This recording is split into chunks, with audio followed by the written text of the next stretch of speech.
আসসালামু আলাইকুম। কেমন আছেন সবাই? আল্লাহর অশেষ রহমতে আমরা কিন্তু ভালো আছি। তো কাছে দূরে দেশ বিদেশে যে যেখান থেকে আমার ভিডিওটি দেখছেন বা শুনছেন, আশা করি আল্লাহর রহমতে আপনারাও সবাই ভালো আছেন। তো সকাল সকাল ভিডিওটা শুরু করছি আজকে। এই যে সকাল সকাল সূর্য উঠতেছে, দৃশ্যটা কিন্তু খুবই ভালো, মন জুড়িয়ে যাবার মতো। তো সকালে সূর্য ওঠা, বিকালে সূর্য ডোবা, এগুলো কিন্তু খুবই ভালো লাগে দেখতে। তো ভিডিওর শুরুতে একটা রিকোয়েস্ট করে রাখি, ভিডিওটি না টেনে পুরো ভিডিওটি দেখবেন। ইনশাল্লাহ ভিডিওর কোনো না কোনো অংশ আপনাদের কাছে ভালো লাগবে। প্লিজ লাইক দিয়ে ভিডিওটি কন্টিনিউ করবেন। আপনার যদি এরকম লাইফস্টাইল ব্লগ ভালো লাগে, প্লিজ চ্যানেলটা সাবস্ক্রাইব করে পাশে থেকে যাবেন। যারা এই কাজটি অলরেডি করে নিয়েছেন তাদেরকে অসংখ্য ধন্যবাদ। আর যারা এখনও করেননি, তাড়াতাড়ি করে চ্যানেলটি সাবস্ক্রাইব করে নিন। তো সকাল সকাল কিন্তু আজকে কোনো কাজকর্ম করিনি। তো ঘুম থেকে উঠছি অনেক ভোরে, মেয়ের পরীক্ষা, মেয়েরে পড়াইতে বসাইছিলাম। তো ছেলের শরীরটা তেমন একটা ভালো নাই, তো আজকে আমি আর মেয়ের স্কুলে নিয়ে যাইনি। তো আমার এক জালের সাথে পাঠাইছি মেয়েকে।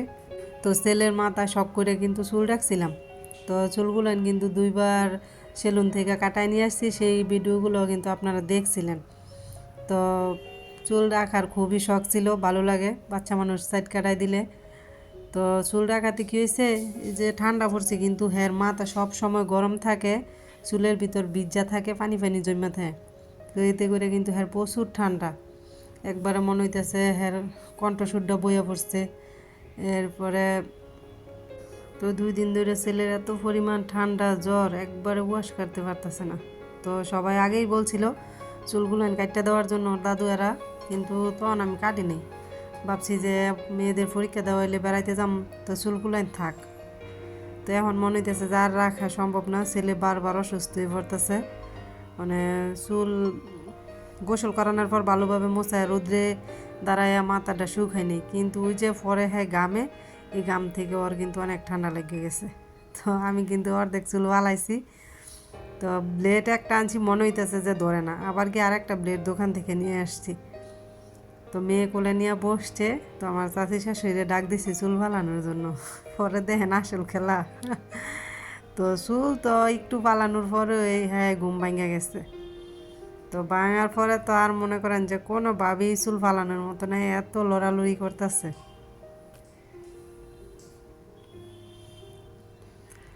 ভয় পাইতেছিলাম যে মাথা ডানা কাটতে যায়। এই যে দেখেন ঘুম থেকে উঠে হ্যাঁ কি হাসি যে দিতেছে। তো আমার বড় মেয়ে বারবার বলতেছে যে আম্মু, হ্যাঁ চুলের কাটিংটা কিন্তু একবার আমার দাদার চুলের মতো হয়ে গেছে। হ্যাঁ, তো এগুলো নিয়ে আমরা কিন্তু খুব হাসাহাসি করতেছিলাম। তো এদিক দিয়া ছেলেরে নিয়ে হাসতে হাসতে যান শেষ মনে করেন। তো ভাবতেছি যে এখন আর জোর করে চুল ফালামো না। তো আবার একটু পর যখন ঘুমাইবো তখন আবার বাকি চুলগুলো ফালাম। তো বলেন আমার ছেলেরে কীরকম দেয়া যাইতেছে, মোটু পাগলুর ইয়ের মতো লাগতেছে না? 2 সাইডটা চায় চুল আছে, মাথার তাল্লাদা চুল নাই। তো আমরা এটা নিয়ে কিন্তু খুবই হাসাহাসি করতেছিলাম। তো ছেলের চুল আর ফালাইতে পারলাম না, তো ভাবলাম যে রান্না বাড়া করি, ছেলে যখন ঘুমাইবো তখন আবার বাকি চুলটুক কিন্তু ফালাই দিব। তো এদিক দিয়ে কিন্তু আমি একটা লাউ কেটে নিয়েছি, আর আছে বাঁধাকপি। তো লাউটা রান্না করবো, আর লাউয়ের খালগুলান কিন্তু রাইখে দিছি, পরে আমি এগুলো আবার বাজি করে নিব আর কি। আজকে করব না, অন্য এক সময় করে নিব। তো লাউয়ের খালের বাজিটা কিন্তু আমার বাচ্চারা পছন্দ করে, সাথে একটা আলু দিয়ে বাজি করলে ওরা আবার এটা পছন্দ করে খায়। তো এদিক দিয়ে আবার কিছু ফলও আনলাম।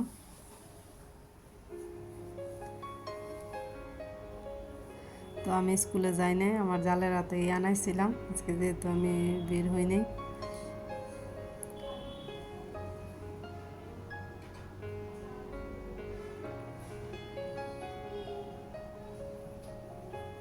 আমি কিন্তু কুটা কাটা শেষ, এখন রান্না বসাই দিতেছি। তো লাউ রান্না করব।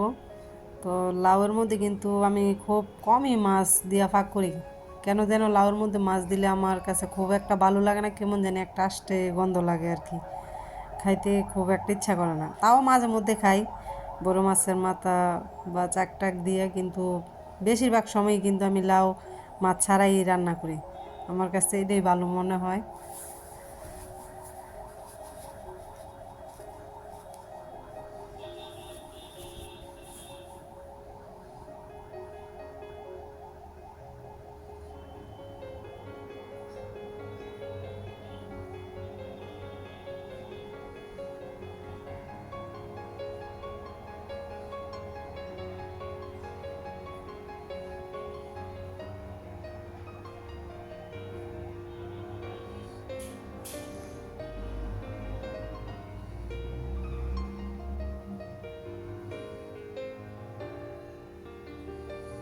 তো এদিক দিয়ে কিন্তু আমার মরিচ মশলা কষানো হয়ে গেছে, লাউটা দিয়ে দিতেছি।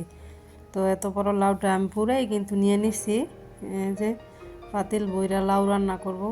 তো আমার বড় মেয়ে কিন্তু লাউ দিয়ে রুটি দিয়ে খাইতে খুবই পছন্দ করে, তো তরকারিটা বেশি করে রান্না করে নিতেছি, পরে রুটি বানায় নিব আর কি, রাত্রে রুটি বানায় লাউ দিয়ে খাবো। তো লাউটা কিন্তু খুবই সুন্দর মতো সিদ্ধ হয়ে গেছে। তো এতে আমি টমেটো, কাঁচামরিচ, ধনিয়া পাতা সব কিছু দিয়ে দিব। তো টমেটোগুলো ফ্রিজে ছিল ডিবে, কাইটটা সাথে সাথেই দিয়ে দিছি। এই টমেটো ফ্রিজে রাখলে কী হয়, বার করে বেশিক্ষণ রাখলে তো একটু কেমন জানি একটু ফোল ফোল টাইপের হয়ে যায়, তো কাইটটা সাথে সাথে দিয়ে দিলে তো আর এরকম হয় না, হাঞ্জা টমেটোর মতোই হয়। তো টমেটো দিয়ে দিলাম, কাঁচামরিচ,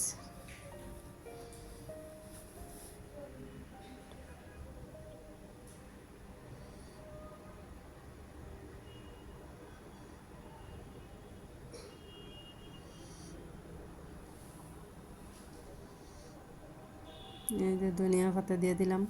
এই দিনের সব তরকারিতে আমার ধনিয়া পাতা দিতেই হইব, তো এটা না দিলে আমার কাছে ভালো লাগে না। ধনিয়া পাতা সব কিছু দিলে মনে হয় যে আমার কাছে ভালো লাগে।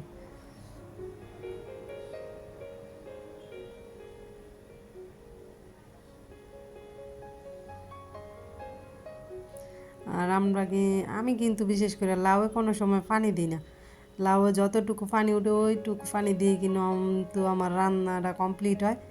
আমি লাউয়ে এক ফুটা পানিও আর কি ব্যবহার করি না।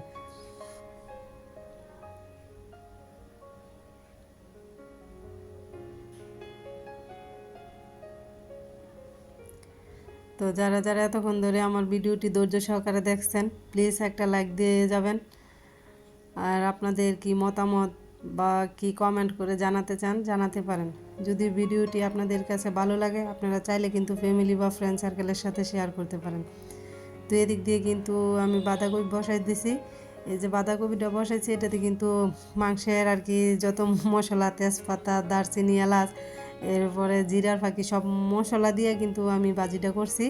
তো এটাতে কিন্তু কোনো মাছ বা শুটকি ইউজ করি নাই।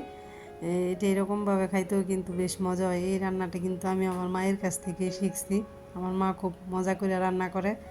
তো একটা আপেল আমি এদিকে গ্লাসের মধ্যে ভিজাই রাখলাম, তো ছেলের জন্য আপেলটা সিদ্ধ করব। শরীর ভালো না বলে খুব একটা খায়ও না, দেখি কতটুকু খায়। আর মেয়েদেরটা কাইটটা খাইয়ে নিচ্ছে। তো ছেলের জন্য গেছিলাম তুলসী পাতা আনতে, যাই দিয়ে এই যে কত সুন্দর ফুল ফুটে রয়েছে, বুঝছেন না? এই যে কলমি ফুলগুলেন, কোনো যত্ন নাই, কিছু নাই, অযত্ন অবহেলায় কিন্তু খুব সুন্দর, বুঝছেন না, ফুটে রয়েছে। তো দেখে কিন্তু খুব সুন্দর লাগতেছিল। এই যে ফুলগুলো কিন্তু মাশাল্লাহ কত সুন্দর, সাদার মধ্যে একটু বেগুনি বা গোলাপি গোলাপি টাইপ, খুবই সুন্দর। তো ছেলের জন্য কিছু তুলসী পাতা নিয়ে আসছি, তুলসী পাতা দিয়া তারপর মধু দিয়া খাওয়াই দিব আর কি, ওষুধ খাওয়াইতেছিস। তো রব্বু বারবার বলতেছিল যে তুলসী পাতা খাওয়াই দিও, তবে হয়তো বা দেখবে একটু তাড়াতাড়ি কাজ করবো ওষুধের পাশাপাশি।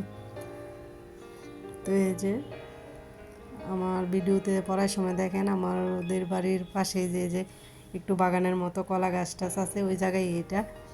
তো সবাই ভালো থাকবেন, আমাদের জন্য দোয়া করবেন। হয়তো বা নতুন কোনো ব্লগে আপনাদের সাথে দেখা হবে, সে পর্যন্ত সবাই ভালো থাকবেন।